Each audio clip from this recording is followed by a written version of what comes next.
हमने finally power plant engineering शुरू कर दिया। 2.2 करना कैसे है, पूरा पावर प्लांट का चैप्टर कवर कैसे करना है। मेरा इशू हो रहा था, थोड़ा नोट्स वगैरह नहीं मिल रहे थे, लेकिन अब मुझे मिल गए फाइनली। अब आपको कैसे नोट्स ढूंढने हैं, ये सारे सजेस्टेड चार्ट वगैरह ये सब कहाँ से मिलेगा, नीचे लिंक मैं दे दूंगा डिस्क्रिप्शन में। वो गूगल ड्राइव खोल लेना। पता नहीं किसकी भेजी हुई है, सर की भेजी हुई है शायद, तो वो ड्राइव आपकी इस तरह से खुल जाएगी। यहाँ से आपको नोट्स मिल जाएंगे, यहाँ से आपको चार्ट मिल जाएगा, यहाँ से आपको सजेस्टेड मिल जाएंगे, ये लास्ट में डाल देना। और बुक्स में आपको पी के नाग वगैरह की बुक मिल जाएगी। सही, यहाँ पे आपको हर चीज़ मिल जाएगी। आपने अपने पास खोल लेना है और आपके पास यहाँ पे बुक आ गई। ये इस तरह से सजेस्टेड है। अब आपने कवर कैसे करना है पूरा सिलेबस, ये सारे सजेस्टेड आपको सॉल्व करने हैं। ये अनसॉल्व, ये 15-20 सवाल हैं, ये जितने भी हैं, ये वाली बुक है और एक ये पी के नाग वाली बुक है। सही है, ये 2 बुक्स हैं। यहाँ दोनों बुक से नोज़ल के सवाल हैं और दोनों बुक से कंबाइंड साइकिल के सवाल हैं। ये आपने सॉल्व करने सारे। तो मेरी कोशिश होगी कुछ सवाल करा दूँ मैं यहाँ से।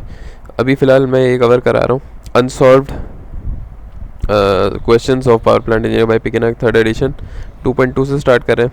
1 का सोल्यूशन ये तो शायद है भी बच्चों वाला, तो 2.2 से डायरेक्ट स्टार्ट करेंगे। ये वाला सवाल थोड़ा सा बड़ा होने वाला है, वीडियो थोड़ी सी बड़ी होने वाली है, क्योंकि इसमें थोड़े से बेसिक भी बताऊँगा। तो बेसिक से स्टार्ट करते हैं। सबसे पहले आपको सवाल क्या दिया हुआ है, सवाल छोड़ो, मैं आपको पहले बेस बताता हूँ। यहाँ पर मैंने नोट्स खोल लिए, यहाँ पर बेस देखते हैं अब क्या है। वही देखो, सबसे पहले क्या सीन है, आपको हर जितने भी सवाल है ना वो एक पैटर्न पे चल रहे हैं। तो ये पैटर्न क्या है, सबसे पहली चीज़ आपने बनानी है क्या, TS डायग्राम।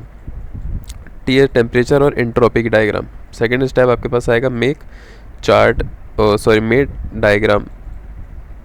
जो आपका बॉयलर वगैरह लगा हुआ होगा ना, वो पूरी मैकेनिकल डायग्राम बनाओगे। थर्ड स्टेप आपका क्या होगा, आपका होगा स्टेट्स। थर्ड स्टेप है क्या, स्टेट्स। जितनी भी स्टेट है, स्टेट 1 2 3 4 5 सबको एनालाइज करना है।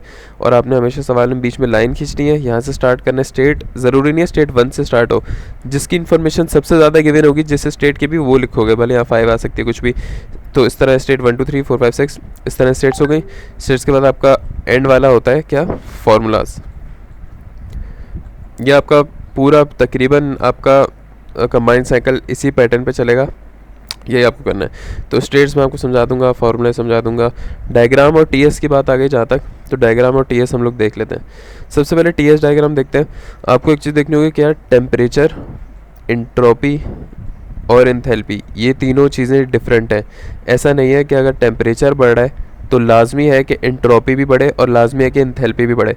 आप ये गूगल पे देख लेना, तीनों अलग अलग चीज़ें। एंथैल्पी होती है कि एबिलिटी टू ब्रेक बॉन्ड, कितना टाइट बॉन्ड है जहाँ तक मुझे याद है। और एंट्रोपी होती है कि amount of energy released when break bond.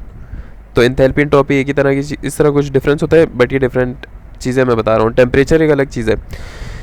यहाँ से मैं आपको, तो ऐसा नहीं है यार, मैं ये बताना चाह रहा हूँ कि यार माइंड में बस ये नहीं रखना कि अगर टेम्परेचर बढ़ रहा है तो लाजमी है कि आपकी एंट्रोपी जो है S वो भी बढ़ी और लाजमी आपकी एंथैल्पी भी बढ़ी हो, क्योंकि तीनों नाम सेम हीट रिलेटेड हैं तीनों चीज़ें, लेकिन तीनों बहुत अलग चीज़ें हैं।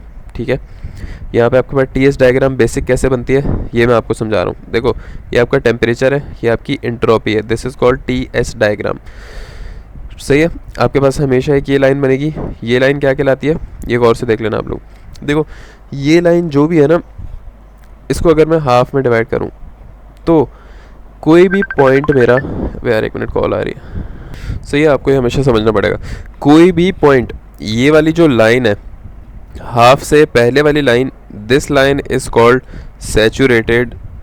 Saturated liquid line. इसका मतलब अगर इस लाइन पर कोई भी पॉइंट आपको दिखेगा तो उस पॉइंट पर आपका जो पानी है वो सैचुरेटेड लिक्विड होगा। देखो, लिक्विड की मैं आपको फॉर्म बताता हूँ। सबसे पहले क्या होता है, सबसे पहले होता है सब कूल्ड लिक्विड। अच्छा, सब कूल्ड का मतलब ये नहीं कि बर्फ़ जमी हुई है, ठंडा पानी, ये भी बहुत ज़्यादा गर्म पानी होता है, हाथ जल सकता है, लेकिन as compare to saturated liquid और वेपर ये ठंडा होता है। सब कूल्ड लिक्विड को गर्म करते हैं तो बनेगा सैचुरेटेड लिक्विड, मतलब काफ़ी ज़्यादा गर्म लिक्विड, इतना गर्म कि बस उबलने वाला है। सही है, इतना गर्म होता है कि बस उबलने वाला है। सैचुरेटेड लिक्विड को गर्म करोगे तो वो क्या बनेगा, वो बन जाएगा सैचुरेटेड वेपर बनेगा। और वेपर को जब आप हीट करते हो तो वो क्या बनता है, सुपर हीटेड वेपर। ये मैं बेसिक बता रहा हूँ, अगर आपको पता है तो इस वीडियो भले आगे कर दो, नहीं पता तो ये सिर्फ वीडियो उनके लिए है। जिनके कॉन्सेप्ट अभी कम है। सुपर हीटेड वेपर, ये रीजन्स होते हैं। अब क्या होता है, सैचुरेटेड लिक्विड से जब सैचुरेटेड वेपर में जाएगा तो उसके बीच में एक रीजन आता है, क्योंकि एकदम से तो नहीं बन जाएगा। जैसे एक पतीले में 1 लीटर पानी पड़ा हुआ है, तो आहिस्ता आहिस्ता करके ये ऊपर वेपर बनते जाएंगे ना, आहिस्ता आहिस्ता ख़त्म होता है पानी। तो इसका क्या मतलब है कि बीच में अगर इस पूरी चीज़ का मैं जायज़ा लूँ तो बीच में क्या बनेगा, मिक्सचर बनता है। एक वो कंडीशन आ जाती है जहाँ पर लिक्विड से जब वो वेपर बन रहा है तो उसका मिक्सचर आता है। अब ये सारा सीन मैं आपको with the help of diagram समझाता हूँ। अरे किसकी कॉल आ गई भाई, पता नहीं, मेरे फ़ोन पे नहीं आ रही। तो आपकी जो ये वाली लाइन है ये होती है सैचुरेटेड लिक्विड की लाइन। आपकी सैचुरेटेड लिक्विड के बाद ये वाली जो लाइन है ये सैचुरेटेड वेपर की लाइन होती है। इसके बीच में जितना भी रीजन है, बीच में जितना भी रीजन है वो है मिक्सचर, लिक्विड वेपर मिक्सचर। और राइट साइड पे जो खाली रीजन है वो है super heated vapour, left side पे जो खाली रीजन वो है सब कूल्ड। ये आपको समझ आ गया होगा, नहीं आया होगा, मैं वापस समझा देता हूँ कि क्या सीन है। अबे यार सारा क्यों मिटा दिया, नहीं यार। ये आपकी टी एस डायग्राम है, ये हमेशा आप बना दोगे, सही है। इसके हाफ पार्ट्स होते हैं, हाफ पार्ट्स में से क्या होगा, देखो सबसे पहले टेम्परेचर क्या है यहाँ पर। टेम्परेचर यहाँ पर मैं इसको थोड़ा लॉजिकली समझाने की कोशिश करता हूँ। टेम्परेचर आपका यहाँ पर लो है इस पॉइंट पर, सही है, लेकिन आपकी इंट्रोपी भी बहुत ज़्यादा लो है, सही है। तो इसका मतलब लो टेम्परेचर लो इंट्रोपी सब कूल्ड लिक्विड है, मतलब थोड़ा सा बस गर्म है, अभी तक वेपर वगैरह नहीं बन रहा। क्या हुआ कि आपका जैसी इंट्रोपी बढ़ेगी, आपकी जैसी इंट्रोपी जितनी बढ़ाते जाओगे उतना ये सुपर हीटेड की तरफ जाता रहेगा। ऐसा नहीं है कि आप जितना टेम्परेचर बढ़ाते रहोगे उतना सुपर हीटेड के। अगर मैं ये वाला पॉइंट देखूँ कितना ज़्यादा टेम्परेचर, आप देखो टेम्परेचर मैक्स है लेकिन अभी तक ये सब कूल्ड है, अभी तक ये सुपर हीट नहीं बना, आप देख रहे हो, क्योंकि इसकी इंट्रोपी बहुत कम है, सही है। तो ये आपको थोड़ा डिफरेंस आपको खुद ही प्रैक्टिस करते हुए समझ आया कि टेम्परेचर और एंट्रोपी का डिफरेंस क्या है यहाँ पर। ये आपका रीजन जो है, ये वाला आपका रीजन, ये सब कूल्ड रीजन है। ये जो आपकी लाइन है, ये वाली लाइन, ये सैचुरेटेड लिक्विड की है। ये जब हम सवाल करेंगे तो आपको समझ आएगा कि मैं बोल क्या रहा हूँ, सही है। अंदर का जो रीजन है ये लिक्विड वेपर मिक्सचर है, और ये वाला जो पॉइंट है, ये वाली जो लाइन है, ये आपकी क्या है, saturated vapour. Saturated vapour liquid में क्या फ़र्क है, सैचुरेटेड का समझ लो कि गर्म, कूल्ड का मतलब सब कूल्ड पानी। इस लाइन पर गर्म पानी है, इस लाइन पर गर्म वेपर्स हैं, और इस पे सुपर हीटेड वेपर्स हैं, बहुत शदीद गर्म वेपर्स हैं, सही है। तो फॉर्मूले के क्या बात है, ये स्टीम टेबल के लिए आपको काम आएगा। स्टीम टेबल में आपने सब कूल्ड के लिए और सैचुरेटेड के लिए खोलना पड़ेगा। जब भी आपका पॉइंट यहाँ पर लाए करेगा अगर इस रीजन के अंदर, तो आप एक फार्मूला हमेशा लगा सकते हो, V F is equal to X plus H F G. ये आप हमेशा फार्मूला लगा सकते हो, सही है। और क्या होता है यार, ये नहीं होता था, बल्कि v is equal to V F plus X H F G, हाँ इस तरह होता था, इस तरह कुछ फार्मूला होता है। क्योंकि जब मिक्सचर है ना, तो आपके पास जो v क्या होता था यार, वॉल्यूम होता था, मुझे याद नहीं आ रहा। h is equal to V into delta P, मैं भूल गया यार ये क्या होता था। हाँ, जो फार्मूला होता है वो ये होता है कि v is equal to V F plus X V F G, और इसी तरह इंथैल्पी के लिए is equal to H F plus X H F G. अब मसला ये है कि जब यहाँ पर पॉइंट लाए कर जाता है ना, तो हम इसकी प्रॉपर तरीके से इंथैल्पी मोलियर चार्ट वगैरह से नहीं निकाल पाते, तो इसके लिए हम लोग स्टीम टेबल वगैरह यूज़ करते हैं। और इससे कैसे निकलता है, हमेशा जब भी एक पॉइंट लाजमी इस स्टेट पे आता है और इस स्टेट पे लाजमी आपका ये फार्मूले लगेंगे। v क्या चीज़ है, v होता है स्पेसिफिक वॉल्यूम, जिसके रिलेशन इस तरह बनता है, h is equal to V into delta P. तो हमें प्रेशर पता होता है, हमें v आता है, तो v से हमारे पास h पता चल जाता है। तकरीबन हर सवाल में इसी तरह चल रहा है। वी एफ आपकी सैचुरेटेड वेपर पर स्पेसिफिक वॉल्यूम है, और वी एफ जी का मतलब क्या है, वी एफ जी का मतलब है V F minus V G, या V G minus V F होता है। सही है। तो ये स्टीम टेबल से निकल के आपके पास आंसर आ जाता है। X is the quality of the steam. ये अक्सर आपको मिल भी जाती है या स्टीम टेबल से भी मिल जाती है, आप निकाल भी लेते हो। सही है, तो ये आपको थोड़ी बहुत बेसिक समझ आएगी। और फिर आप आ जाओगे यहाँ पे, तो ये आपको टी एस डायग्राम समझ आएगी कि किस किस तरह से बनती है। अब हम बात करेंगे बेसिक टी एस डायग्राम की। सही है, तो हम यहाँ पे हेडिंग डाल देता हूँ बेसिक टी एस डायग्राम। सही है, बेसिक टी एस डायग्राम किसे कहते हैं? पावर प्लांट इंजीनियरिंग में हमेशा आपके पास समझो सवाल में एक बॉयलर लगा हुआ है। सही है, एक बॉयलर के बाद आपके पास लगा हुआ है एक टरबाइन के बाद आपके पास लगा हुआ है एक कंडेंसर, और हमेशा याद रखना कंडेंसर के बाद एक पंप आएगा जो कि उसको आगे लेकर जाएगा, और ये आपस में एक दूसरे से फिर कनेक्ट हो जाएगा। This is the basic cycle of power plant engineering. तो इसकी डायग्राम कैसे बनती है, ये आपको रट्टे मारनी है, बहुत आसान है, लॉजिकली भी आपको समझ आ जाएगा। अलग अलग तरीक़ों से आप बना सकते हो, आपकी मर्ज़ी जैसे भी बनानी है। कैसे बनाएंगे बेसिक टी एस और basic diagram of this cycle? सबसे पहले टी एस डायग्राम की बात कर रहा हूँ मैं। सही है, तो ये मेरे पास टी एस डायग्राम है। आपने आंखें बंद करके सबसे पहले तो ये बनाना है, और ये आ गया मेरे पास। सही है, अब मैं यहाँ पर इसकी डायग्राम बनाऊंगा। तो ये मेरे पास आ गया बॉयलर से मेरा जा रहा है कहाँ पर? टरबाइन में। ये मेरा टरबाइन है, और टरबाइन के बाद ये आएगा नीचे कंडेंसर में, और कंडेंसर के बाद यहाँ पर मेरा लगा होगा एक अदद पंप, और पंप के बाद ये डायरेक्ट जाएगा कहाँ पर? यहाँ पर वापस बॉयलर में। This is boiler, this is turbine, this is condenser, and this is a pump. अगर इसमें से भी कोई चीज़ मुश्किल लगे तो यार कुछ भी मुश्किल नहीं है, बिल्कुल ब्लैंक होकर बैठ जाओ आराम से। तो ये मैं बिल्कुल स्टार्टिंग से ही बता रहा हूँ, और जो बता रहा हूँ बस वो एक्सेप्ट करके देखते रहो।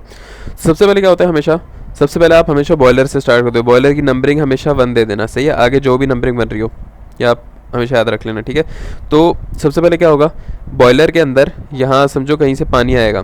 मेन तो वैसे कंडेंसर से भी वापस आ रहा होता है, लेकिन फ़र्ज़ करो कि बॉयलर के अंदर सबसे पहले पानी आया, पानी यहाँ से गर्म होगा, गर्म होके स्टीम बन जाएगा। तो this is steam, this is क्या है? पार्ट 1। बॉयलर के बाद को हमेशा आप क्या नाम दोगे? पार्ट 1 का। स्टीम आएगी टरबाइन के अंदर एक्सपेंड होगी, और एक्सपेंड होके क्या होगी, ये टरबाइन के बाद यहाँ पर आपका लगा होगा एनर्जी, तो आगे एनर्जी देगी, और फिर जो एनर्जी वहाँ जाएगी तो एनर्जी लूज़ करने की वजह से आपका जो स्टीम है वो थोड़ी सी पानी बनेगी, और पानी बनने के बाद वो कंडेंसर में आएगी। तो टरबाइन के बाद वाले को मैंने बोल दिया नंबर 2। ये सिर्फ मैं स्टेट्स के नाम दे रहा हूँ कि यहाँ पर नंबर 2 पे ये हो रहा है, नंबर 1 पे ये हो रहा है। कंडेंसर में पानी आएगा, यहाँ पर थोड़ा सा ठंडा होगा, ठंडा होने के बाद मैं इसको बोलूँगा नंबर 3। हर चीज़ के बाद एक स्टेट का नाम दोगे, और 3 के बाद पंप लगेगा, तो पंप के बाद पानी हो जाएगा 5 करके वापस बॉयलर में गया। 1 2 3 4 5 ये वापस साइकिल आपकी चलती रहेगी। अब सबसे पहले क्या होता है, बॉयलर में क्या लगे? बॉयलर में हमेशा 3 चीज़ें लगी हुई होती हैं, ये आपको गौर करना होगा। सही है, बॉयलर में हमेशा 3 चीज़ें लगी हुई होती हैं। सबसे पहले आपका लगा होता है बॉयलर में इकोनोमाइज़र, दूसरा आपके पास लगा हुआ होता है इवेपोरेटर, और तीसरा आपके पास लगा हुआ होता है सुपर हीटर, या सुपर हीटर लगा हुआ होता है। तो अब यार कॉल आ रही है, रुको। ठीक है, एक तो ये बात हो गया। आपको दूसरी एक चीज़ आपको हमेशा याद रखनी है, ये ऊपर नीचे क्यों नहीं हो रहा है? ओके, एक चीज़ आपको हमेशा याद रखनी, स्टेप्स। सही है, कि बॉयलर में क्या होता है, हमेशा याद रखना, बॉयलर में क्या होता है? Constant pressure heat addition. सही है, कांस्टेंट प्रेशर हीट यहाँ से ऐड होगी, फिर आइसेंट्रोपिक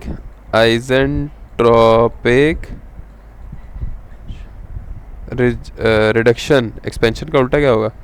अच्छा, यहाँ पर एक्सपेंड नहीं होगी, यहाँ पर वो होगी क्या कहते हैं, एक्सपेंशन ही होती है। टरबाइन में आइसेंट्रोपिक एक्सपेंशन होगी, और फिर आपका क्या आएगा टरबाइन के बाद कंडेंसर में कांस्टेंट प्रेशर हीट रिजेक्शन, और फिर पंप में क्या होगा?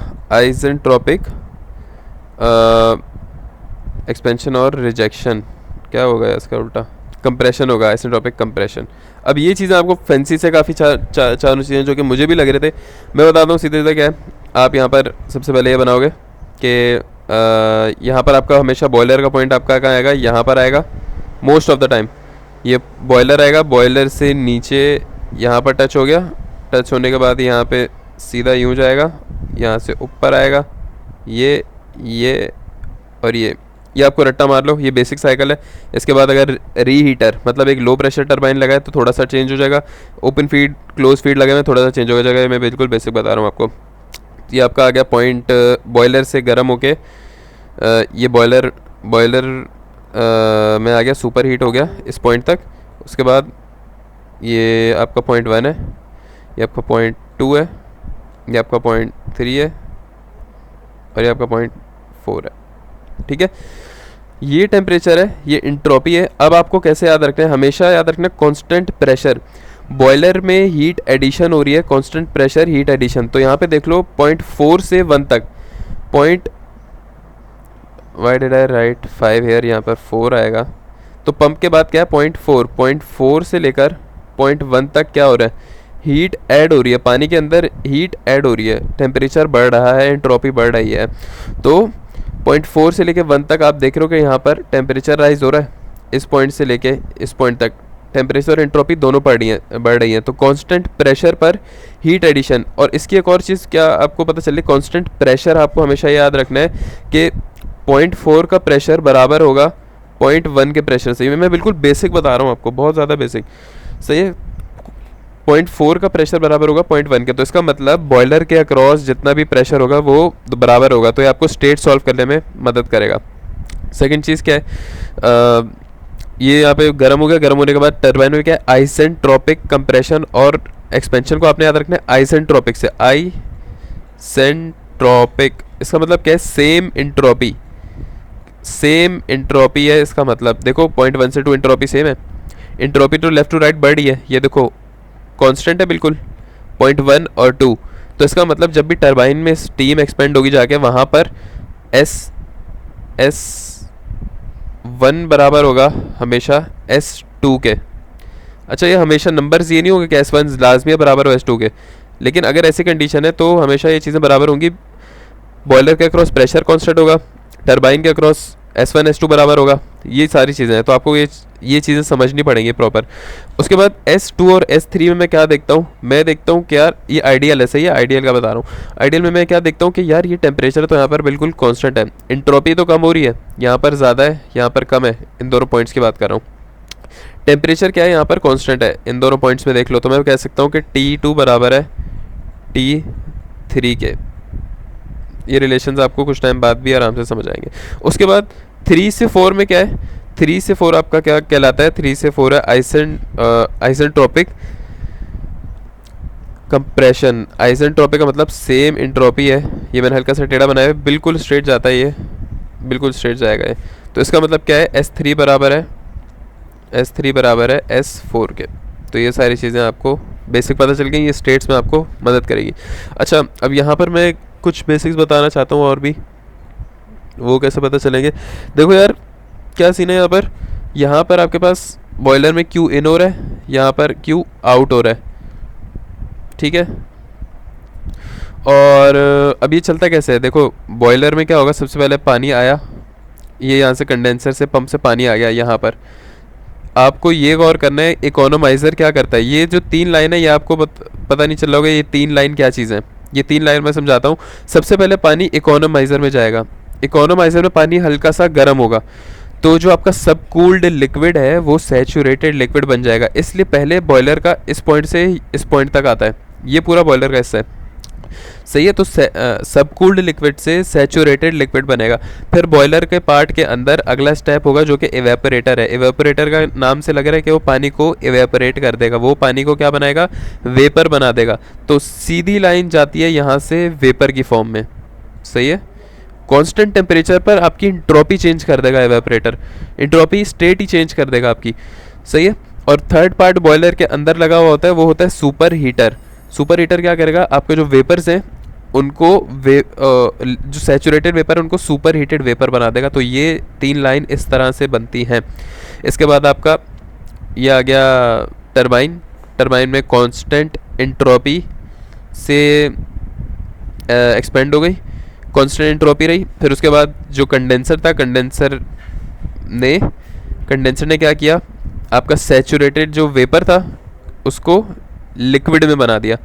मतलब आपका टेम्परेचर तो सेम था। अब ये देखो यहाँ पे आपको लिंक समझ आ रहा होगा जो मैं बता रहा हूँ कि यार यहाँ पर भी समझो 90 डिग्री की वेपर्स है, यहाँ पर 90 डिग्री का उसने पानी बना दिया। सेम टेम्परेचर पर उसने इंट्रोपी मतलब शेप चेंज कर दी, हीट को वेपर में बना दिया, ओ लिक्विड में बना दिया वेपर को, तो सेम टेम्परेचर पे यहाँ पे एंट्रोपी चेंज की। अब यहाँ पे पंप लगा हुआ होता है। पंप का ये क्या सीन है, देखो पंप जब भी लगा हुआ होगा ना, पंप आपका एकदम से वेलोसिटी बढ़ाता है, पंप उसको कंप्रेस करके पानी को या वेपर को वेलोसिटी बढ़ाएगा, तो जैसे ही बढ़ाएगा तो आपका टेम्परेचर एकदम से बढ़ेगा।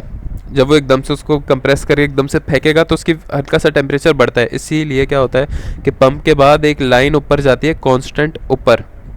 ये सारी आपकी बेसिक साइकिल है, सही है। तो अब हम करते हैं सवाल को सॉल्व यहाँ पर। तो सवाल आपको दिया हुआ है कि रीहीटर यहाँ पर लगा हुआ है। सवाल थोड़ा सा आगे का है, वीडियो लंबी हो गई है एज ऑलवेज। अब इस सवाल में एक लो प्रेशर टरबाइन भी लगा है, मतलब रीहीट का कॉन्सेप्ट क्या होता है कि एक टरबाइन से गुजर के वापस से वो बॉयलर में जाएगा, फिर सुपर हीट होकर अगले छोटे वाले टरबाइन में जाता है, सही। तो आपको क्या दिया हुआ है यहाँ पर, बॉयलर के आउटलेट पे 0.1 पर टेम्परेचर दिया हुआ है, मतलब T1 गिवन है आपको, और प्रेशर 1 दिया हुआ है 550, सॉरी ये प्रेशर है, P1 दिया हुआ है और T1 is 550 degree Celsius. Reheat at 40 bar, मतलब जब वो सेकंड पॉइंट पर रीहीट होगा तो उसका प्रेशर दिया हुआ है और उसका टेम्परेचर दिया हुआ है, टेम्परेचर दोनों का सेम है, अच्छी बात है। कंडेंसर एट 0.1 बार, मतलब जब टरबाइन के बाद कंडेंसर में जाएगा उसका प्रेशर कितना है, 0.1 बार।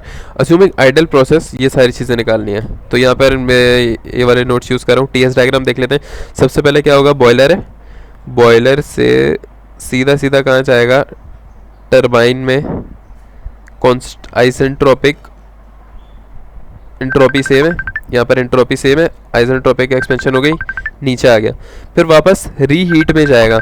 मतलब क्या है कि वापस बॉयलर के अंदर जाएगा तो इसका टेम्परेचर जो है वो एकदम से बढ़ेगा, सही है। और फिर लो प्रेशर टरबाइन में, कॉल आ रही है, अच्छा सही है। तो सबसे पहले ये बॉयल होकर फुल गर्म हो गया, कहाँ पे आ गया, सुपर हीटेड वेपर रीजन में। ये सुपर हीटेड वेपर रीजन है, वहाँ से constant pressure, sorry isentropic expansion हुई। आइसेंट्रोपिक मतलब सेम इंट्रोपी के साथ नीचे आई, इसका टेम्परेचर नीचे आएगा ना।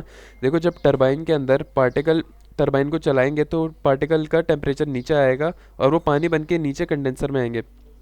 अब वो नीचे बन के आ गए। अब मसला ये है कि डायग्राम में यहाँ पर कंडेंसर में नहीं बल्कि क्या हो रहा है, वापस क्या होगा, बॉयल होंगे, वापस ये घूम के बॉयलर में जाएगा। ये रीहीटर का सवाल हम लोग कर रहे हैं। तो ये वापस इसका टेम्परेचर बढ़ गया, टेम्परेचर दोनों का बराबर है तो हमने दोनों को बराबर रख दिया, वरना अगर कम होगा तो कम रखना सही।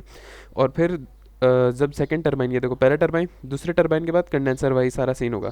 उसके बाद कांस्टेंट नीचे आएगा यहाँ पर, यहाँ आने के बाद ये वापस लाइन टच करेगा। यार मैंने आपको अभी पीछे जो बताया उसमें से 4 या 5 पॉइंट है, इनमें से कोई एक है जो इसके अंदर रीजन में लाया करता है। मैंने यहाँ पे नोट्स में जो आपको बताया ना कि रीजन के अंदर एक पॉइंट लाया, मैंने ये वाला पॉइंट बताया था। मैं भी कंफर्म करता हूँ कि कौन सा वाला पॉइंट है, मैंने ये पॉइंट बताया था। तो इसमें से कोई भी एक पॉइंट हो सकता है, सही है। अभी देखते हैं किस में से हो रहा है। ये यहाँ पे आया 4 पॉइंट में, कंडेंसर है। अब कंडेंसर में क्या है, कॉन्स्टिपेशन, हीट रिजेक्शन। कंडेंसर आपके टेम्परेचर सेम रखेगा। अब देखो हीट रिजेक्शन का लफ्ज़ है लेकिन टेम्परेचर इसका कांस्टेंट है। ये क्या हो रहा है, ये हो रहा है कि यार ये यहाँ से ना वेपर से लिक्विड बन रहा है सेम टेम्परेचर पे। इसका मतलब ये है कि वेपर से पानी बन गया लेकिन इसका टेम्परेचर अभी भी सेम ही है। इसने अपनी वो चेंज कर दी है, स्टेट चेंज कर दी है। फिर पंप लगा है, पंप से हल्का सा टेम्परेचर बढ़ेगा और वापस बॉयलर में इकोनोमाइज़र, इवेपोरेटर और सुपर हीटर। आसान है साइकिल, समझ आ गई आपको। डायग्राम में आ जाओ। सबसे पहले यहाँ पे बॉयलर आता है, यहाँ लगा दो, आपकी मर्ज़ी है। बॉयलर के बाद ये जाएगा कहाँ पे, मैं आपको सिंपल बना के दिखा रहा हूँ। बॉयलर के बाद ये जाएगा यूँ करके फर्स्ट टरबाइन के अंदर, सही है। फर्स्ट टरबाइन के बाद ये कहाँ जाएगा, वापस बॉयलर के अंदर। बॉयलर के बाद ये जाएगा सेकंड टरबाइन के अंदर, ये रहा आपका सेकंड टरबाइन। और यहाँ से जाएगा आपका कंडेंसर में, कंडेंसर के बाद लगा हुआ होगा आपका पंप, सही है। ये बेसिक आपकी डायग्राम है। ये हाई प्रेशर टरबाइन है HP, ये लो प्रेशर टरबाइन है। लो प्रेशर का मतलब छोटा टरबाइन लगा हुआ होगा यहाँ पे। और ये आपका बॉयलर है, ये आपका पंप है। आपने दे दिया नाम, ये 1 है। और पहले टरबाइन के बाद 0.2, बॉयलर के बाद 0.3, दूसरे टरबाइन के बाद 0.4, कंडेंसर के बाद 0.5 और पंप के बाद 0.6 आपने इसको नाम दे दिया। परफेक्ट है, डायग्राम समझ आ गई। थोड़ी गंदी बनाई हुई लेकिन ईजी है। सवाल सॉल्व करते हैं। स्टेट देख लेते हैं। हमने, आप कोई भी स्टेट ले सकते हो। यहाँ पे हमने ले ली स्टेट 1 से। पॉइंट नंबर 1 पे आपको क्या क्या गिवन है सवाल में, आप देखो पॉइंट 1 पे आपको T1 दिया हुआ है और P1 दिया। आपने एक चीज़ हमेशा याद रखनी है कि किसी भी एक स्टेट पर, भले स्टेट 1 और 2 3 4, किसी भी एक स्टेट पर अगर आपको 2 चीज़ें कहीं से भी मिल जाएं, प्रेशर, टेम्परेचर, एंथैल्पी, क्वालिटी,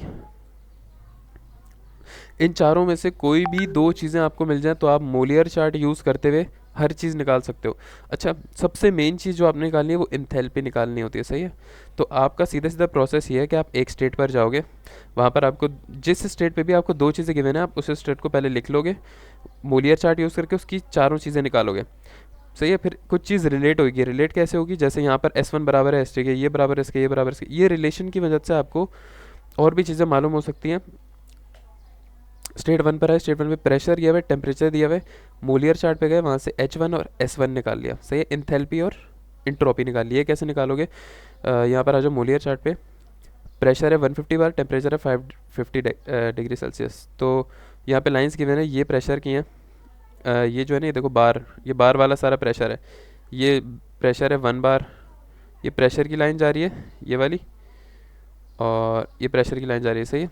और टेम्परेचर कहाँ जा रहा है, ये रहा, ये देखो ये लाइन दिख रही है ये वाली आपको, 650 डिग्री सेल्सियस, 500, 550। मैं आपको दिखाता हूँ अभी, टेम्परेचर को मैं येलो से कर देता हूँ। ये मेरी 550 वाली, मेरा कितना टेम्परेचर है सवाल में देखो, 550 डिग्री टेम्परेचर है मेरा, ये मेरा 550 डिग्री टेम्परेचर जा रहा है यहाँ पर यूँ करके।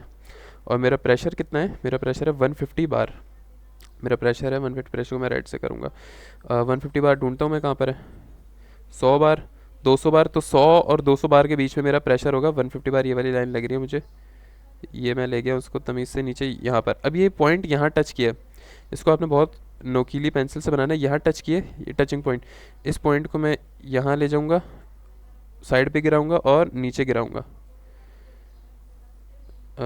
नीचे आने दो, नीचे आने दो, नीचे यहाँ गिराने के बाद ये क्या है, स्पेसिफिक इंट्रोपी, नीचे सारा एस है, लेफ्ट हैंड साइड पर एच है, एंथैल्पी, ये आपका प्रेशर जा रहा है, और ये आपकी लाइंस टेम्परेचर की जा रही है। ये क्वालिटी की लाइंस देख लो, ये क्वालिटी आपकी, ये वाली नीचे की जो लाइंस हैं, ये आपकी मैक्सिमम क्वालिटी है 1, इसके नीचे ये सारी क्वालिटीज़ हैं 0 ये 0 ये, सही है। ये आपको एक्सपीरियंस से सॉल्व हो जाएगी। अब हम देखते हैं हमारी एंथैल्पी आनी चाहिए, ये हमारा पॉइंट ऑफ कांटेक्ट का है, ये रहा, तकरीबन 3400 से 3500 के दरमियान, तो 3440 आपको समझ आ गया होगा लाजमी। और यहाँ पर आज एंट्रोपी हमारी आनी चाहिए 6.2 से 6.5, तकरीबन 6.4 आ रही है, देखते हैं कितनी आ रही है, 6.52, सही है, 6.5 आ रही है तकरीबन। तो इस तरह, अरे मैं वीडियो रिकॉर्ड कर रहा हूँ, तो इस तरह से आपका आ गया, सही है। अब हमने क्या बताया था यहाँ पे, बल्कि नहीं, आपको मैं प्रैक्टिकल बिल्कुल दिखा रहा हूँ। यहाँ पर देखो, यहाँ आपको क्या दिख रहा है, डायग्राम गौर से देखो, मुझे दिख रहा है कि S5 बराबर है S6 के, ये इंट्रोपी है S, इस पॉइंट पर ये दोनों पॉइंट सेम है as comparison to S, temperature बढ़ है लेकिन इंट्रोपी S यहाँ पर सेम है, और यहाँ पर S1 बराबर है S2 के, S1 बराबर है S2 के, और S3 बराबर है S4 के, एज पर डायग्राम सब पता चल रहा है। दूसरी चीज़ क्या है, प्रेशर्स आपको पता होता है, अभी देखो S1 आपको यहाँ पे निकाल लिया, तो S1 से आपको पता चल जाएगा S2। अब स्टेट 2 पर आ जाओ, देखो S1 is equal to S2 is equal to this, same है। और स्टेट 2 पे आपको प्रेशर पता है, वेट वेट वेट वेट, ऐसा नहीं है, P2 पे 40 बार कैसे है, पॉइंट 2 कौन सा है, पॉइंट 2 है ये वाला, बॉयलर के बाद turbine, constant pressure heat addition तो नहीं है, P2 पे 40 बार कैसे है, P2 पे 40 बार यार, आई गेस हमें टेम्परेचर पता है। देखो पहला पॉइंट कौन सा है, पहला पॉइंट था ये, दूसरा पॉइंट है ये रहा, तो लेट मी सी, अच्छा ये देखो प्रेशर अक्रॉस बॉयलर, क्योंकि बॉयलर में क्या होता है कांस्टेंट प्रेशर हीट एडिशन, तो देखो यहाँ पर दो प्रेशर सेम हो गए, P1 बराबर होगा P6 के, बॉयलर ये रहा, बॉयलर से पहले P6 है और 0.1 है, तो P1 बराबर है P6 है, क्योंकि कांस्टेंट प्रेशर पर हीट ऐड हो रही है। प्लस ये है, ये हाई प्रेशर टरबाइन है, इसके बाद पानी आया यहाँ पे, यहाँ हीट आई, स्टीम आई, वो वापस बॉयलर में सुपर हीट होगी, तो इसका मतलब यहाँ पर एक और कांस्टेंट प्रेशर हीट एडिशन हो रहा है, जो ये वाला पार्ट है ना, यहाँ पर एक और कांस्टेंट प्रेशर हीट एडिशन है। इससे मुझे क्या पता चलेगा कि P2 बराबर है P3 के, क्योंकि इस बॉयलर से आने वाला प्रेशर P2 बराबर है इस बॉयलर से जाने वाला प्रेशर P3, ये आपको गौर से देखना है। तो हमें यहाँ पे P3 सवाल में गिवन है, 40 बार, क्योंकि वो कह रहे हैं रीहीट एट 40 बार, मतलब हीट होने के बाद प्रेशर 40 बार है, तो हमें पता है कि बाद और पहले का प्रेशर सेम होगा, टेम्परेचर चेंज हो जाएगा। तो P2 बराबर है P3 के, यहाँ से हमने P2 को 40 बार लिखा और हमने यहाँ पे इंट्रोपी लिखी। मोलियर चार्ट पे वही गए जिस तरह हमने अभी निकाला, दोनों लाइनों को मिलाया हमने, प्रेशर और इंट्रोपी को, और H2 हमने निकाल लिया। परफेक्ट है। इसी तरह हम स्टेट 3 पर आते हैं। स्टेट 3 पे देखो हमें प्रेशर गिवन था 40 बार का, यहाँ पर ये हीट होने के बाद का प्रेशर और जाने का प्रेशर सेम है, और टेम्परेचर हमें गिवन था 550 यहाँ सवाल में, कि भाई पहले भी 550 था और हीट करने के बाद वापस 550 ही हीट किया है हमने, तो प्रेशर भी सेम है, टेम्परेचर भी सेम है। बेटा हटे, वही हम गए मोलियर चार्ट पे, हमने इंट्रोपी भी निकाल ली S3 और हमने H3 इंथैल्पी सब निकाल लिया। अब यहाँ पर हमने क्या देखा था, ओह सॉरी यहाँ क्यों आ रहा हूँ यार बार बार, डायग्राम में देखो S3 किसके बराबर है, S3 बराबर है S4 के, तो हमें यहाँ पे S4 ऑटोमेटिकली मिल गया, सही है। और P4 0.1 बार सवाल में गिवन है, ये रहा। कंडेंसर का प्रेशर कितना है 0.1 बार। कंडेंसर में क्या होता है, कंडेंसर, ये कंडेंसर है, कंडेंसर में होता है constant pressure heat rejection. Constant pressure का लफ्ज़ आ जाए, इसका मतलब ये है कंडेंसर के पहले का प्रेशर, मतलब यहाँ पर P4 और कंडेंसर के बाद का प्रेशर P5, ये दोनों बराबर होंगे। कंडेंसर और बॉयलर में ये सेम चीज़ होती है कि प्रेशर कांस्टेंट होता है। तो इसी तरह P4 ले लो या P5 ले लो, दोनों 0.1 बार होंगे। दो चीज़ें आ गई। उसी तरह मोलियर चार्ट पे गए, दो चीज़ें मिलाई आपने, मिलाने के बाद आपके पास ये एंथैल्पी बन गई है। State 4 is saturated vapour mixture. देखो जो स्टेट 4, अच्छा स्टेट 5 जो आपका लाया करेगा ना, वो लाया करेगा सैचुरेटेड लिक्विड की लाइन पर, और जो स्टेट 4 है ना वो सैचुरेटेड वेपर से थोड़ा सा नीचे लाया करेगा। तो नीचे लाया करने का मतलब है वो वेपर की लाइन पर नहीं आएगा, वो मिक्सचर के अंदर आ जाएगा, बिल्कुल एंड पर मिक्सचर आ जाएगा। तो इस पॉइंट पर आप क्या करोगे, इस पॉइंट पर आप निकाल लोगे quality 0.88, wait wait wait wait wait guys, wait wait wait, अच्छा ये कैसे निकली है। पॉइंट नंबर 4 पे देखो, P4 बराबर है P5 के, प्रेशर 4 पता है हमें 40 बार का, ये दिया हुआ सवाल में कंडेंसर का pressure P4, condenser pressure P4 40 और 0.1 बार, सॉरी P4 पता है हमें, S4 हमें पता है कि क्या है। इन दो चीज़ों से हम लोग क्वालिटी निकाल सकते हैं, P4 और S4 से। कैसे निकालेंगे, ये वाली चीज़ हम निकालें, 0.1 बार और S कितना है 7.22, तो 7 पॉइंट, ये 7 है, 7.5 है, ये 7.25 है, तो 7.22 यहाँ पर कहीं होगा। ये क्वालिटी आ गई, ये आ गई, एंट्रोपी आ गई, और आपका प्रेशर है 0.1 बार। लेट्स सी कि हमारा जो प्रेशर लाइन है 0.1 बार कहाँ पर है, ये रहा, ये मेरा 0.1 बार आ रहा है, आ रहा है, आ रहा है, आ रहा है, आ रहा है, 0.1 बार आ गया, सही है। और मेरी जो एंट्रोपी है वो एंट्रोपी कहाँ जा रही है, यहाँ से इस लाइन पे टच करती है, ये रहा हमारा पॉइंट ऑफ इंटरेस्ट, सही है, यहाँ पर हमने निकालना है। तो अब जितनी भी हमारी क्वालिटी की लाइंस जा रही है, हमने एक अंदाज़ा लाइन लेकर जानी पड़ेगी। तो हमारी जो क्वालिटी की लाइन है वो, अगर हमारी लाइंस यूँ जा रही हैं क्वालिटी की, तो ये वाली लाइन तकरीबन यूँ जाएगी, एक अंदाजे से लाइन बना दी मैंने। ये देखो, ये 85 की लाइन जा रही है, क्वालिटी है 0.85 क्वालिटी है, 0.9 क्वालिटी है आपकी, सही है। तो ये होनी चाहिए 0.86 आई गेस, लेट्स सी कि क्या आ रही है, 0.88 आ रही है, सही है। ये आपको समझ आया कैसे हुआ। ये जो लाइन आ रही है ये क्वालिटी की लाइन है, ये वाली, ये आपको दिख रही होगी, और ऊपर से हमने प्रेशर, दोनों को मैच किया, जिस पॉइंट पर मैच होगा, सही है, तो उस पॉइंट पर आप कॉरस्पॉन्डिंग लाइन बनाओगे। कि जैसे यहाँ पर एक लाइन जा रही है, ये नोन लाइन है, इसकी वैल्यू 0.90 क्वालिटी, ठीक है, ये लाइन है क्वालिटी की, ये लाइन है क्वालिटी की, ये लाइन क्वालिटी की है। तो इसी तरह इस पॉइंट पर हमारी कॉरस्पॉन्डिंग कौन सी लाइन आ रही है क्वालिटी की, ये लाइन है। तो ये लाइन आप देख लो कहाँ आएगी, तकरीबन 0.5, 0.6, 0.7, 0.8, तकरीबन 0.88 आ रही है, ऐसे ही है 7.5, 7. तकरीबन ऐसा ही है, ऐसे ही इसी तरह हम क्वालिटी निकाल लोगे। आगे X4, इसी तरह स्टेट 5 पर आओगे, स्टेट 5 कौन सी है, ये वाली है। तो P4 बराबर है P5 के, तो हमारे पास प्रेशर पता है स्टेट 5 का। अच्छा एक चीज़ आपने हमेशा याद रखनी है, पूरी जो आपका ये चल रहा है ना, इसमें ये वाला पॉइंट जो है कंडेंसर के बाद वाला जो पॉइंट है, कंडेंसर के बाद 5 वाली जो लाइन है, जो पंप से पहले है, क्योंकि कंडेंसर हमेशा क्या करेगा, आपके उसको लिक्विड बना देगा पूरे पानी को। लिक्विड का मतलब है गर्म पानी बनाएगा। गर्म पानी का मतलब ये होता है कि सैचुरेटेड यहाँ पर आएगा इस लाइन पे आके, ये आइडियल में होता है, सही है। ये सैचुरेटेड इस हाफ से पहले ये लाइन कौन सी है, सैचुरेटेड लिक्विड की। इसका मतलब कि यहाँ पर जो इंथैल्पी है, हमने सबकी इंथैल्पीज निकालनी होती है, सही है, एच।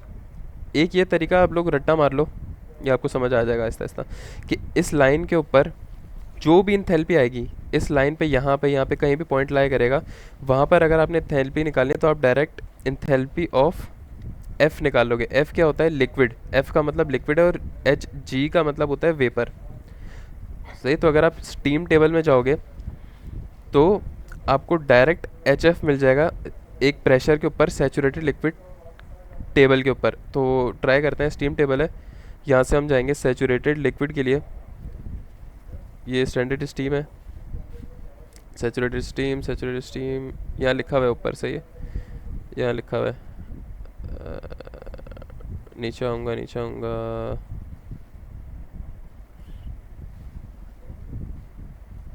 यार, ये लिक्विड क्यों नहीं आ रहा।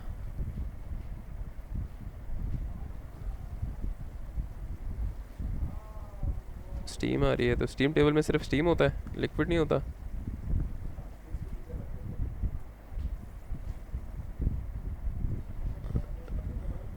यार मुझे पर्सनली बताऊँ, स्टीम टेबल देखना नहीं आता, मेरा पेपर भी बड़ा करता हुआ था।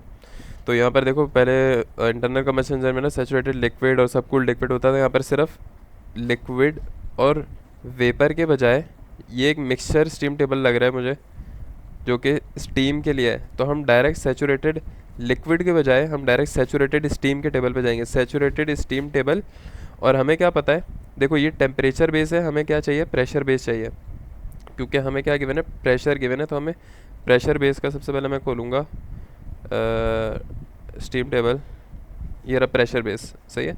तो मुझे चाहिए 0.1 बार के लिए, मैं यहाँ पे वैल्यू देखूँगा 0.1 बार कहाँ पर है, 0.1 बार, भाई ये क्या है यार, 0.1 बार, ये रहा 0.10 का मतलब 1। तो 0.1 बार पे आपको वी एफ, मतलब ये वाटर के लिए, ओ लिक्विड, सॉरी लिक्विड के लिए, वेपर के लिए, लिक्विड के लिए, वेपर के लिए, लिक्विड के लिए, सॉरी वेपर के लिए, लिक्विड के लिए, मिक्स के लिए, ये दोनों मिक्स के लिए, एच एफ जी मतलब लिक्विड वेपर मिक्स के लिए, ये आपको चीज़ें मिल सकती हैं। तो 0.1 बार पे हमें सबसे चाहिए एच एफ। तो एच एफ बराबर होगा H5 के। वापस सुनो क्या होगा कि 5 पॉइंट पर, क्योंकि 5 पॉइंट आपका सैचुरेटेड लिक्विड की लाइन पर लाई कर रहा है, तो इस पर जो इंथैल्पी होगी H, वो बराबर होगी इंथैल्पी एट सैचुरेटेड लिक्विड, सही है। तो इसलिए हम कहते हैं कि H5 बराबर है HF के at a certain pressure that is 0.1 बार। तो हमारी वैल्यू आ रही है 191.83। और VF क्या आ रहा है, VF आ रहा है 0.0101। ये मैं बताता हूँ, आपको प्रैक्टिस हो जाएगी, ये हर बार आपने करना होगा इस पॉइंट के लिए। यहाँ जो भी पॉइंट होगा उसके लिए आप VF निकालोगे, HF निकालोगे, और उससे फिर ये वर्क डन निकाल लोगे आप, सही है। ये आपको लाजमी करना है हर बार। तो देखो 191.83 आ गया, VF की वैल्यू आपने निकाल ली, ओके। तो क्या करोगे, अब आपने क्या देखना है, पंप वर्क किसके बराबर होता है, हमेशा आपका वर्क बराबर किसके होगा, हमेशा आपका वर्क, टरबाइन वर्क, पंप, हर चीज़ किसके बराबर होगी, याद रखना। वर्क बराबर होता है हाई माइनस लो के, सही है। हाई माइनस लो के आपने हमेशा याद रखना है। तो पंप वर्क बराबर होगा कि पंप का enthalpy of high minus enthalpy of low, ये आपको याद रखना है, ठीक हो गया। तो वर्क पंप बराबर है, अब आपने देखा हाई इंथैल्पी किसकी है, ये बताओ 5 पे, सॉरी पंप का है, पंप है 5 और 6 पे, राइट। तो 5 और 6, देखो 6 ऐसा पॉइंट है सब कूल्ड, तो सब कूल्ड आप ऐसे नहीं निकाल सकते, प्रीवियस स्टीम टेबल से निकाल सकते हो मेरे ख्याल से सब कूल्ड लिक्विड से, लेकिन इन स्टीम टेबल जो आपको मिलेगा यहाँ से आप नहीं निकाल सकते। तो इसलिए आपको यहाँ पे ये H और V वाला सीन करना पड़ेगा, क्योंकि एक रिलेशन होता है कि इंथैल्पी बराबर होती है H6 के बारे में आएगा, इंथैल्पी बराबर होती है V इंटू डेल्टा पी के, इस तरह होता है कुछ, सही है। और W बराबर होता है H1 माइनस H2 के। तो आप क्या करोगे, सॉरी W ही बराबर होता है V इंटू डेल्टा पी के, सॉरी, सही है। तो आप क्या करोगे, आप को H1 H2 पता होगा, तो आप यहाँ से W निकाल लोगे, सॉरी सॉरी ऐसा नहीं होगा, आप ये वाला फॉर्मूला है, यहाँ से आपके पास डेल्टा पी पता होगा, प्रेशर्स, सही है। तो प्रेशर से आप क्या करोगे, वी आपने निकाल लिया था, तो आप यहाँ पे वर्क डन निकालोगे, और वर्क डन की वैल्यू रख के यहाँ पे एक इंथैल्पी आपको पता होगी, दूसरी इंथैल्पी निकाल लोगे, जो कि इंथैल्पी होगी ये वाली, जो कि निकालना मुश्किल है 0.6 के लिए, सही है। तो हम यहाँ पर आ जाओ, यहाँ पर देखो यही किया भाई, इक्वेशन बना दी। इसी तरह work done is equal to V into delta P. Delta P हमेशा किसका आएगा, ये जितने भी चेंज आएंगे वो बड़ा माइनस छोटा आएगा। अब पंप है, सही है, ये गौर से देखना, पंप से पहले जा रहा है गैस 5, पंप के बाद जा रहा है 6। मुझे बताओ बड़ा किसका है, छोटा किसका है। देखो पंप में स्टीम या पानी आपका प्रेशराइज होगा, प्रेशर होने की वजह से 6 पॉइंट पर टेम्परेचर बढ़ जाएगा, प्रेशर तेज़ होने की वजह से, तो इसका मतलब 6 बढ़ा है, तो H6 माइनस H5 करोगे, यहाँ P6 माइनस P5 करोगे, हमेशा बड़ा माइनस छोटा करोगे। तो वर्क डन का फॉर्मूला क्या होता है, V इंटू डेल्टा पी, सही है, delta P P6 minus P5। P5 कैसे पता है हमें, P4 बराबर है P5 के, ये हमें पता था, P4 बराबर है P5 के, और P6 किसके बराबर है, बॉयलर में P1 बराबर है P6 के, ओके, क्योंकि बॉयलर में कांस्टेंट प्रेशर हीट एडिशन होता है, तो बॉयलर से पहले का प्रेशर जो कि प्रेशर 6 है, बॉयलर के बाद का प्रेशर प्रेशर 1 बराबर है, प्रेशर 1 सवाल में गिवन है 150 बार का, सही है। तो हमने क्या किया, यहाँ पर P6 की वैल्यू डाली, P5 की वैल्यू डाली, V की वैल्यू डाली, तो वर्क डन आ गया आपके पास कितना, वर्क डन पंप इतना आ गया। तो अब आपने ये जो इक्वेशन, और वर्क डन किसके बराबर होगा, H6 माइनस H5 के, बड़ा माइनस छोटा के, तो यहाँ से आपके पास H6 भी आ जाएगा। ये सब आपने H6 निकालने के लिए किया है। प्लस अब हमारे सब स्टेट्स खत्म हो गए, अब हम लगाएंगे फार्मूला, यहाँ तक आपका स्टेट खत्म हो गया था। फार्मूला आप क्या क्या होता है, वर्क और टरबाइन होता है फार्मूला, QN होता है फार्मूला जो बेसिक है, एफिशिएंसी होता है फार्मूला, और SSC है, स्पेसिफिक स्ट्रेस, ओ स्ट्रेस क्या से आ गया, स्टीम कंजप्शन होता है, स्टीम कंजप्शन, सही है। फार्मूले अपने याद रखने। देखो भाई टरबाइन कितने हैं आपके पास, 2 टरबाइन है, तो दोनों टरबाइन का वर्क डन ऐड होगा। वर्क डन इन टरबाइन किसके बराबर है, लो प्रेशर का turbine plus high pressure turbine का वर्क डन, दोनों ऐड होंगे। तो अब आपने देखना है कि लो प्रेशर और हाई प्रेशर में बड़ा पॉइंट कौन सा है, छोटा पॉइंट कौन सा है। यहाँ पर आ जाता है वापस डायग्राम में, देखो भाई बॉयलर से गरम गरम पानी स्टीम गई, 1 में फुल हाई स्टीम है, और एक्सपेंड होने के बाद इसका प्रेशर इसका टेम्परेचर कम हो गया, तो आप क्या करोगे, H1 minus H2 for high pressure turbine, क्योंकि 1 का टेम्परेचर ज़्यादा है। अब आ जाओ 2 और 3 में, 2 और 3 में क्या हो रहा है कि 2 पॉइंट पर एनर्जी काफ़ी कम है, वापस बॉयल होगा और इसकी हीट बहुत बढ़ जाएगी, तो प्लस करोगे लो टरबाइन के लिए H3 माइनस H2, सही है, बड़े में से छोटा माइनस, ये लो टरबाइन के लिए, ये हाई प्रेशर टरबाइन के लिए। तो इसी तरह आपने ये कर दिया H1 माइनस H2 और H3 minus H4, H3 minus H4, ओ सॉरी सॉरी सॉरी, एक चीज़ मैंने गड़बड़ कर दिया, टरबाइन के लिए कर रहे हो ना वर्क डन, तो टरबाइन के पहले का और टरबाइन के बाद का, सही है। तो टरबाइन, ये 2 नहीं देखोगे, सॉरी 2 पहले कर दिया ना, H1 माइनस H2 हो गया। तो अब क्या करोगे, अब इस टरबाइन को देखोगे, इस टरबाइन के आने वाला जो टेम्परेचर है वो बहुत ज़्यादा है, H3 बहुत ज़्यादा है, और टरबाइन के बाद टेम्परेचर लूज़ करेगा H4, तो H3 माइनस H4 कर दोगे, ओके। यहाँ तक आपको ये समझ आ गया। तो वर्क डन इन टरबाइन भी आ जाएगा। टोटल वर्क डन किसके बराबर होगा, टोटल वर्क डन होगा work done turbine plus pump work, ऊपर पंप वर्क निकाला था, टरबाइन दोनों को ऐड कर दो, टोटल वर्क डन आ जाएगा। एफिशिएंसी किसके बराबर होती है, वर्क, यार सॉरी प्लस नहीं माइनस करोगे, माइनस करोगे, पता है क्यों माइनस करोगे, क्योंकि जो आपके पास एनर्जी जनरेट हो रही है, जो एनर्जी जनरेट हो रही है वो सिर्फ टरबाइन की वजह से जनरेट हो रही है, तो और आपका जो लॉस हो रही है वो पंप की वजह से लॉस हो रही है, समझे आप। जो आप एनर्जी प्रोड्यूस कर रहे हो, टरबाइन में स्टीम जा रही है, एनर्जी बन रही है, और पानी को यहाँ से ऊपर चढ़ाने के लिए आप पंप यूज़ कर रहे हो, जिसकी एनर्जी आप यूज़ कर रहे हो, तो pump is a energy loss और turbine is a energy generator, तो इसलिए आप टोटल वर्क डन के लिए, नेट के लिए टरबाइन में से पंप माइनस करोगे, सही है। अच्छा क्यू इन कैसे निकालोगे, आप मुझे बताओ कि हीट एडिशन कहाँ कहाँ हो रही है।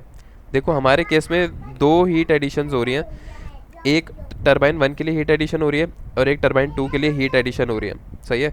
तो हीट एडिशन आप देख लो, बॉयलर 1 में हीट एडिशन ज़्यादा कहाँ पर है, बॉयलर 1 का इन और आउट देख लो, H6 से इन हो रहा है और 1 पे आउट हो रहा है, तो 1 पे ज़्यादा टेम्परेचर है, H1 माइनस H6 पहला हीट। दूसरा क्या होगा कि जब पहले टरबाइन से चले जाएगा दूसरे टरबाइन के लिए, अब कौन कौन से हीट इन हो रहे हैं, 2 और 0.3 पे, 0.2 पर स्टीम इन हो रही है और 3 पर हीट होके आउट हो रही है, तो इसका मतलब H3 बड़ा है H2 से, तो ये आपका टोटल हीट इन हो गई है, ठीक हो गया। हीट आउट निकालनी होगी तो आउट पे आप कंडेंसर के लिए एंथैल्पी निकाल दोगे। कंडेंसर में पहले टेम्परेचर अभी तो फिलहाल आइडियल के लिए कांस्टेंट है, लेकिन ये होता है कि पहले ज़्यादा होता है और बाद में आपके पास कम हो जाएगा। तो अभी हमारे पास ये बच गया H1 माइनस H6 और H3 माइनस H2, यही किया है हमने, ओके। तो इस तरह आपके पास क्यू इन आ जाएगा कि हीट कितनी इन हुई है दोनों टरबाइन के लिए बॉयलर्स के थ्रू। तो एफिशिएंसी बराबर होती है W net upon Q in के, वैल्यू डाल दी, एफिशिएंसी आ गई। एसएससी क्या होता है कि आपका कितना स्टीम कंज्यूम हुई है पर, आपकी स्टीम कितनी कंज्यूम हुई है इन 24 आवर्स, नहीं सॉरी इन 1 month per hour, kilowatt per hour होता है, इसी तरह का कुछ होता है ये। तो इसका फॉर्मूला रट्टा मार लो सीधा सीधा, एसएससी बराबर है 3600 डिवाइड बाई डब्ल्यू नेट ऊपर निकाल लिया, 3600 डिवाइड बाई ये आंसर आ गया आपका। ये वाला न्यूमेरिकल ख़त्म हो गया। अगले न्यूमेरिकल में इतना ज़्यादा डिटेल में नहीं कराऊंगा, ये सिर्फ इसलिए था ताकि बेसिक अगर को किसी को नहीं पता कि बेसिक चीज़ें क्या हो रही हैं वो मैंने बता दिया। कुछ अगर समझ नहीं आए कमेंट में बता देना, हो सकता है मैं रिप्लाई कर दूँ, सही है। एसएससी के बारे में एक बार देख लेना गूगल पे क्या चीज़ है, किलोवाट पर आवर टाइप की कोई चीज़ होती है, सारी चीज़ें बता दी, फॉर्मूले बता दिए, डायग्राम बता दी, बहुत गंदा हो रहा है, वीडियो बहुत लंबी हो गया, बाय बाय।